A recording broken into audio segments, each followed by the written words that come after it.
ఆ చైర్మన్ పాత్రలు అదరగొట్టేసారు, చాలా బాగుంది అంటుంటే అప్పటిదాకా ఎవరు నన్ను అలాగ చూడరు. వాళ్ళు ప్రతి ఒక్కరి నడుచుకుంటూ వెళ్తుంటే, సైకిల్ మీద వెళ్తుంటే నన్ను అలాగ చూస్తారు. ఆ చూపులో అందమైన అమ్మాయిలు అలా ఇంకా చూస్తుంటే ఇంకా ఖుషిగా అనిపిస్తుంది. వావ్, అది ఎంత ఎంకరేజింగ్గా ఉండేదంటే ఎస్, నా ఫ్యూచర్ యాక్టింగ్ అయితే ఎలా ఉంటుంది అన్నది అక్కడ సీడ్ పడింది. అక్కడి నుంచి నా ఇంట్రెస్ట్ డెవలప్ అయింది. అక్కడి నుంచి సినిమాలు చూడటం, సినిమా మీద దృష్టి పెట్టడం జరిగింది. డిగ్రీ అయిపోగానే ఏం చేయాలి అని నాన్నగారితో వాళ్ళతో డిస్కషన్ వచ్చినప్పుడు నేను మెడ్రాస్ వెళ్ళి సినిమా యాక్టర్ అవుతాను అనగానే నాన్నగారికి సినిమాల మీద మక్కువ ఉంది. ఆ ఎక్కడ లోకల్గా సినిమా షూటింగ్ జరుగుతుండగా ఆ ప్రొడ్యూసర్ తోటి ఉన్నప్పుడు నాన్న 1-2 వేషాల్లో చిన్న వేషాలు, మహా అయితే సెకండ్స్తో ఉంటుంది, 1 మినిట్ కూడా ఉండదేమో. ఏ సెంటర్గా నాకు ఇది ఎందుకు చేయకూడదు, చెయ్యొచ్చురా, కానీ అది మన ఏరియా కాదు, మనకు ఎవరు తెలిసిన లేరు, అక్కడ దిక్కుముక్కు లేదు, నీకు ఎవరు ఆసటగా నిలబడతారు, బాసటగా నిలబడతారు, ఎవరిని చేయొత్తునిస్తారు, చాలా కష్టం, ఎక్కడో అన్నోన్ ఫీల్డ్కి వెళ్ళి నువ్వు రాణించగలవా, ఒంటరిగా వెళ్తున్నావు అని అంటే ఏదో గట్ ఫీలింగ్, నేను రాణిస్తాను అని నమ్మకం, నేను వస్తాను అని నమ్మకం. ఎందుకంటే ఏమనుకున్నా, ఏ బ్యాంక్ ఎంప్లాయీ అనుకున్నా, నాన్నగారిలాగా పోలీస్ డిపార్ట్మెంట్ అనుకున్నా, ఇంకోటి అనుకున్నా, నేవీ ఆఫీసర్ అనుకున్నా కిక్కి ఉండలేదు. అదే సినిమా యాక్టర్ అయితే యా అని అనిపించింది అని అప్పటి నుంచి సినిమా మీద దృష్టి పెట్టాలంటే నేను లింగులిట్టుకు నుండి వెళ్ళి 4 ఫోటోలు తీసుకుని ఆఫీస్కి వెళ్తే ఎవడో ఆదరించడు. నేను ఒక ఫిలిం ఇన్స్టిట్యూట్లో ట్రైనింగ్ అయ్యానండి. ఆమె ట్రైన్డ్ యాక్టర్ అని అంటే ఎంతో కొంత ఆదరణ ఉంటుంది. రావు కూర్చొని చేసి టీ అని ఇస్తారేమో అనే ఉద్దేశంతో నేను ఫిలిం ఇన్స్టిట్యూట్లో జాయిన్ అయితే అక్కడ నేను అయ్యాను. ట్రైనింగ్ అయిన తర్వాత అక్కడి నుంచి ఏ ఒక్క రోజు కూడా రమ్మండి, ట్రైనింగ్ పూర్తి అవ్వకుండానే నన్ను నా టాలెంట్ని చూసి ఆయా ప్రొడ్యూసర్లు అప్పటికప్పుడు నాకు వేషాలు ఇవ్వడం మొదలుపెట్టాను.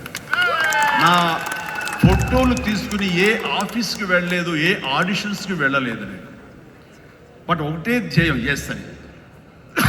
ఆ టైంలో అందరూ తెలుసుకోవాల్సింది, మీ వర్క్లో కూడా తెలియకుండా పాండీ బజార్ వెళ్ళేవాడిని ఎప్పుడైనా. అక్కడ వెస్టర్న్ ఇంట్రెస్ట్ నుండి డిస్గస్టెడ్ పీపుల్, ఫ్రస్ట్రేటెడ్ పీపుల్ అక్కడ ఉండే కాఫీలు, టీలు తాగేవాళ్ళు. నేను అక్కడికి వెళ్ళేవాడిని. కొంతమంది కలిసి, ఏంటి కొత్తగా వచ్చావా, ఏం చేస్తున్నావు, సినిమాల వేషం ట్రై చేస్తానంటే ఇంకా ఇన్స్టిట్యూట్లో ట్రైనింగ్ అవుతున్నాను. ఆహా, అబ్బో, రైట్, రారా, వీడు చూడు ఎంత అందంగా ఉన్నాడు, కొట్టేరు లాంటి ముక్కు, మంచి ఇది వచ్చేస్తు, వీడికే దిక్కు ముక్కు లేదు, సోసోగా కనిపించే నీకేంటయ్యా, ఇదో ఇక్కడ అక్కు ఆశ పెట్టుకోకు, ఇక్కడున్న ప్రతి ఒక్కళ్ళు కూడా సినిమాల్లో ఏదో ప్రయత్నం చేస్తున్న వాళ్ళే, ఇక్కడ నా అనేవాళ్ళు ఎవరు లేకపోతే నువ్వు రాణించలేవు అని చెప్పినప్పుడు చాలా డిసప్పాయింట్ అయిపోయేవాడిని, సల్క్ అయిపోయేవాడిని, కుంగిపోయేవాడిని. అలాగే రూమ్కి వెళ్ళేవాడిని. ఆ రోజంతా నిద్ర పట్టేది కాదు, నిజమా అనేది. నేను ఏదైతే ఆశలు, ఏదైతే మనసులో పెట్టుకుని నేను అవుతాను నమ్మకం ఉందో ఆ నమ్మకం సడిలిపోయేది, బ్రేక్ అయిపోయేది, కూలిపోయేది. అప్పుడు నేను ఒక్కడనే, నాకు ఆంజనేయ స్వామి ఒక్కడే నాకు ఉండేవాడు. ఆయన దగ్గరికి వెళ్ళి ఆయన ప్రార్థించున్నాను, ఆయనతోటే నేను కాన్వర్స్ చేసేవాడిని, ఆయనతోటే సంభాషించేవాడిని. ఆయనతోటి నేను ఏది మాట్లాడినా సరే ఆయన నాకు బదులు చెప్తున్నట్టుగా అనిపించేది. నేను ఎవరు వెళ్ళమన్నారా అక్కడికి, నెగిటివిటీ ఫీల్డ్లోకి? నీకు పాజిటివ్ కావాలి. ఎక్కడైతే నీకు పాజిటివిటీ ఉంటుందో నీ పాజిటివ్ ఫీలింగ్ని, నీ ఎయిమ్ని అది ఎన్హాన్స్ చేస్తుంది, స్ట్రెంగ్తన్ చేస్తుంది. అక్కడికి వెళ్ళు. అది గట్టి పడేంత వరకు, నీకు అవకాశాలు వచ్చేంత వరకు, నువ్వు రాణించేంత వరకు నెగిటివిటీని అస్సలు దగ్గర తీసుకోకు. ఫ్రస్ట్రేటెడ్ పీపుల్స్ సమక్షంలో వెళ్ళకు, నీ మీద నమ్మకం పెట్టుకో అని ఆ భగవంతుడు నాకు చెప్పాడు. ఏ పర్సనాలిటీ డెవలప్మెంట్స్ కానీ, ఏ మన బిజినెస్ మేనేజ్మెంట్లో కానీ ఏ బుక్స్ నాకు ఏమీ తెలియదు, అది స్పెల్లింగ్ కూడా తెలియదు నాకు. ఆయన చెప్పినప్పుడు ఇంట్యూషన్, అది నా అంతరాత్మే నాకు ప్రబోధించిందా, లేకపోతే బయట నుంచి ఆ భగవంతుడే చెప్పాడా, అది నేను నిర్వచించను. కానీ ఎస్, ఇక మీద అటు వెళ్ళకూడదు అని అనుకున్నాను. ఎప్పుడు ఇంతవరకు మళ్ళీ ఆ నెగిటివిటీ వైపు, వాళ్ళ ఫ్రస్ట్రేటెడ్ పీపుల్ ఎప్పుడు ఎంటర్టైన్ చేయలేదు నేను. ఆ నమ్మకమే నాకు నిజంగా నాలో బలే అయింది. అంటే మీరు ఒక ఉదాహరణ చెప్తాను అందరికీ అర్థమయ్యేలాగా. మనం ఒక అద్భుతమైనటువంటి సౌధం, ఒక బిల్డింగ్ కట్టాలంటే స్లాబ్ వేస్తాం. ఆ స్లాబ్ వేసినప్పుడు ఆ ఒక్కరోజు వేసిన ఒక్కరోజు వర్షం పడకుండా ఉంటే బాగుండు, అది దాని నీరు తగలకుండా ఉంటే బాగుండు, అన్ని రకాల కేర్లు తీసుకుని, వెదర్ రిపోర్ట్ కూడా తీసుకుని మనం స్లాబ్ వేస్తాం. ఆ స్లాబ్ వేసిన 24 అవర్స్ తర్వాత దాన్ని నీరు పడితే కనుక లోపల మొత్తం అది పాడైపోతుంది. అలాంటి స్లాబ్ ఆ తర్వాత క్యూరింగ్ చేయడం కోసంగా అదే వాటర్ తోటి మనం క్యూర్ చేస్తాం మనం. అప్పుడు ఆ వాటర్ దాన్ని స్ట్రెంగ్త్కి బలం ఇస్తుంది తప్ప అది కూలిపోవడానికో అది ఇదే పాడైపోవడానికో దోహదపడదు. అంటే మనం మానసికంగా గట్టిపడినప్పుడు ఏ నెగిటివిటీ అయినా సరే మనం ఏమీ చేయలేదు. అంటే ఇంకొక ఉదాహరణ చెప్పాల్సి వస్తే కనుక, ఒక పెరుగు తోడుకుంటున్నప్పుడు ఆ ప్రాసెస్లో ఒక చిన్న ఉప్పు బెళ్ళపడ్డా లేదు ఒక నిమ్మకాయ రసం అందులో పడ్డా సరే మొత్తం విరిగిపోతుంది. అదే పెరుగు గట్టిపడిన తర్వాత దాంట్లో అదే నిమ్మకాయ అదే ఉప్పు వేస్తే ఆ రుచే వేరు. అందుకని మనం ఆ యొక్క ప్రాసెస్లో ఉన్నప్పుడు, అది సాధించాలనే మన పట్టుదలతో ఉన్నప్పుడు ఎలాంటి నెగిటివిటీ ఉండకూడదు. నీ మనసునే నమ్ముకోవాలి. నీ ఎయిమే నీకు మెయిన్. కళ్ళ గంతల కింద గుర్రంలాగా నీ ఎయిమ్ వైపు నువ్వు సాధించుకుంటూ దాన్ని ఏమైనా సరే నా వశం చేసుకోవాలన్న పట్టుదలతో వెళ్తూ ఉండాలి. వెళ్ళేవాడి కష్టాన్ని నమ్ముకోవాలి, పర్సివరెన్స్ నమ్ముకోవాలి, డెడికేషన్తో ఉండాలి. ఆ రకంగా నేను నిజం చెప్తున్నాను. నేను ఎప్పుడు ఎక్కడ ఏ చెడు అలవాట్లకు కానీ, ఎక్కడ ఏ వయసెస్ కానీ, వ్యసనాలు కానీ లోను కాకుండా ఆంజనేయ స్వామి అనేవాడు నా ధ్యేయం. నాకు సినిమాలో నెంబర్ 1 అవ్వాలన్నది ఒకటే ధ్యేయం. ఆ రకంగా ముందుకుంటూ వెళుతూ వస్తూ ఉండేవాడిని. ఈ లోపల అవమానాలు జరగకపోలేదు, ఎన్నో డిసప్పాయింట్మెంట్స్ జరగకపోలేదు. అయితే అప్పట్లో నాది బాగా గట్టిపడినటువంటి కాంక్రీట్ స్లాబ్, బాగా గట్టిపడినట్టు పెరుగులాగా అయ్యాను కాబట్టి ఇవేవి నాకు లేవు. వీటిని నాకు అనుకూలంగా మలుచుకున్నాను. ఒక గ్రద్ద పైకి ఎగురుతున్నప్పుడు తన స్వశక్తితోటి పైకి ఎదగదు. కొంతవరకు ఎగిరిన తర్వాత అక్కడ ఉండేటటువంటి గాలి పవనాలని అదును చూసుకుని వాటిలోకి ఎంటర్ అయ్యి ఆ యొక్క కరెంట్స్ తోటి అది ఇంకొంచెం హైట్కి వెళ్తుంది. అందుకని నాకున్న పరిస్థితులు నాకు అనుకూలంగా మార్చుకుని నేను పైకి వెళ్తూనే వచ్చాను తప్ప ఎప్పుడు కిందకి పడలేదు. ఈ రోజుకి పడలేదు. సినిమా ఇండస్ట్రీకి అంత ఇదిగా ఉన్నానంటే నాకు నేనుగా ఏర్పరచుకున్నటువంటి, నాకు నేనుగా చూసిన ఫిలాసఫీ తోటి ఆ యొక్క దీంతో ముందుకు వెళ్తూనే వచ్చాను. అంటే చాలాసార్లు చెప్పాలంటే ఎన్నో డిసప్పాయింటింగ్ జరిగింది నాకు.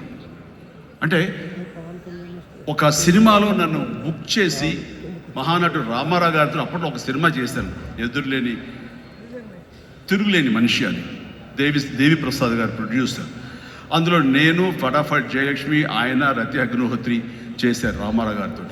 ఆ సినిమాలు చాలా బాగా చేశారు. రామారావు గారి పక్కన మరొక హీరోగా నాకు అవకాశం వచ్చింది. అంతా ఎర్లీ స్టేజ్లోనే అనుకుంటాను. నాకు ఆ సినిమా ఫెయిల్ అయింది. ఆ తర్వాత మళ్ళీ అదే రామారావు గారితో మళ్ళీ సినిమా చేసే అవకాశం వచ్చింది ఒక దిగ్దర్శకులతోటి. అయితే నాకు డేట్లు ఇచ్చారు, నా మెజర్మెంట్స్ తీసుకున్నారు, నేను వెయిట్ చేస్తున్నాను. కానీ నా పేరు లేకుండా మరొకరి పేరుతోటి ఆ అనౌన్స్మెంట్ అయ్యేసరికి ఎక్కడ డిసప్పాయింట్మెంట్ వచ్చింది. ఏంటిది అని ఆ రోజు నా ప్రొడ్యూసర్ని పిలిచి, ఇదేంటంటే షెడ్యూల్ స్టార్ట్ అయిపోతుందంట, నాకు డేట్లు చెప్పారు, నేను ఆ డేట్లు ఎవరికి ఇవ్వకుండా నేను ఇక్కడ దాచిపెట్టాను, నేను ఎదురు చూస్తున్నాను అంటే, సారీ చిరంజీవి గారు, ఎలా చెప్పాలో తెలియక మేము టైం తీసుకున్నాము. ఎందుకంటే పోయిన సినిమా మీది ఫ్లాప్ అయింది కదా కాంబినేషన్లో, అందుకని దానికి గ్లామర్ ఉండదని మీరు వద్దనుకున్నామని. ఆ విషయం చెప్పచ్చు కదండి అని అంటే, ఆ టైంలో నేను నాతో సినిమా చేస్తే సినిమా ఫెయిల్ అవుతుందని ఒక బ్యాడ్ ఇది నా మీద స్ప్రెడ్ అయ్యే అవకాశాలు ఉన్నాయి. ఈరోజు సోషల్ మీడియా, ఆ రోజు ఇంత మీడియా లేదు కాబట్టి కానీ, లేదంటే ఎంత బ్యాడ్ అయ్యేదంటే నన్ను తిరిగి ఇతనితోటి ఎవరైనా చేస్తే సినిమా ఫెయిల్ అవుతాయి, ఇది ఒక ఐరన్ లెగ్ అనే పరిస్థితి వచ్చేసరికి ఎక్కడో మళ్ళీ జంకాను. కానీ గ్రద్దలాగా నాకు అనుకూలంగా ఉన్నటువంటి అవకాశాల పవనాల్ని అదునుగా చూసుకుని నేను ఎదిగాను. దాన్ని పాజిటివ్గా తీసుకున్నాను. ఎవరైతే వద్దులే ఈ సినిమా చిరంజీవి వద్దులే అని నన్ను పక్కన పెట్టి అనుకున్నారో అలాంటి వ్యక్తితోటే నేను రామారావు గారి కంటే ఎక్కువ సినిమాలు ఆయన నాతో చేసేలాగా చేసుకున్నాను. అత్యధిక సినిమాలు రామారావు గారు చేస్తే ఆ మహానుభావుడు ఆ దర్శకుడి దగ్గర, అదే దర్శకులు వారు నన్ను భుజం పట్టి నన్ను పైకి తీసుకుని ఆయన కంటే 4 సినిమాలు ఎక్కువే చేశారు నాతోటి. అది పరిస్థితుల్ని మనకు అనుకూలంగా మలుచుకోవటం, మార్చుకోవటం, తద్వారా మనం ఇంకొంచెం పైకి వెళ్ళటం అనేది. ఆ రోజున డిసప్పాయింట్ అయిపోయి నీ కసి లేకుండా, లేదా ఆ కసిని నెగిటివిటీ పెట్టి మార్చుకుంటే కనుక అది నిన్ను తినేస్తుంది. నువ్వు ఇలాగే ఉండిపోతావు, అలాగే దిగజారిపోతావు, అలాగే కనుమరుగైపోతావు. అలా కాదు, మనం ఎదురు తిరగాలి, పరిస్థితులు మనం అనుకూలంగా మార్చుకోవాలి. అందునే గ్రంథ ఫిలాసఫీ నాకు ఫిలాసఫీ. అండ్ ఎదిగారు పైకి వెళ్తూ వచ్చారు. ఆయన దగ్గరే నా రికార్డులు ఉన్నాయి. అది నా ఫస్ట్ సినిమా ₹1 కోటి చూసిన సినిమా అదే. నా రెమ్యునరేషన్ కాదు సుమా, సినిమా బడ్జెట్ 75 లక్షలు వస్తే కనుక బ్రహ్మణ బడ్జెట్ ఎంత రెవెన్యూ అనుకునేవాళ్ళు. ఫస్ట్ ₹1 కోటి. నా తోటి హీరోలు కూడా ₹1 కోటి తెలుగు సినిమా అనే లెవెల్ వెళ్ళింది. అక్కడి నుంచి కోటి అనేది మామూలు అయిపోయింది. ఒక్కొక్క ఏరియాలోనే ₹1 కోటి. ఆ తర్వాత నా రెమ్యునరేషన్ ₹1 కోటి పైబడి అలా అంచెంచుగా ఎదుగుతూ వచ్చాను. నేనేమన్నానంటే, మీ బలం మీ పాజిటివ్ థింకింగ్, మీ బలం మీ కన్విక్షన్, మీ బలం మీ ధ్యేయం నుంచి పక్కదారి పట్టకపోవటం. మీరెవరైనా సరే మీ ఎయిమ్ ఏంటి అనే దాన్ని మీరు ఫిక్స్ చేసుకోండి. ఆ ఎయిమ్ని వెళ్ళటం కోసంగా దారులు వెతుక్కోండి. అవకాశాలు ఇలాగ అబండెంట్గా ఉంటాయి. వాటిల్లో మనకు కావలసిన అవకాశాలు, మన ధ్యేయానికి లక్ష్యానికి దగ్గరగా ఉండే అవకాశాలు మనకి పాపపై కనపడుతుంటాం. ఆ పాపపై కనపడే దాన్ని మనం గుర్తించగలగాలి, వాటిని ఎంబ్రేస్ చేసుకోగలగాలి, వాటిని మనకు అనుకూలంగా మనం మలుచుకోగలగాలి, అవి మనం బలంగా చేసుకోగలగాలి, వెళ్ళాలి. ఇనీషియల్గా వెళ్ళినప్పుడు డబ్బే సంపాదించుకోండి. డబ్బే కాదు ప్రధానం, నిలదొక్కుకోవడం ప్రధానం. మన ఎయిమ్ వైపు మనం వెళ్ళటం అన్నది అది ప్రధానం. వెళ్ళిన తర్వాత డబ్బు ఆటోమేటిక్గా వస్తుంది. అనుకున్నావా ఇంత వస్తుందని, ఆ తర్వాత డబ్బునే పెంచుతుంది.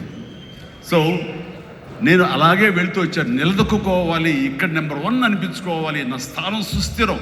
ఇది లేకపోతే నేను బయట నయా పైసాకి పని చేయను.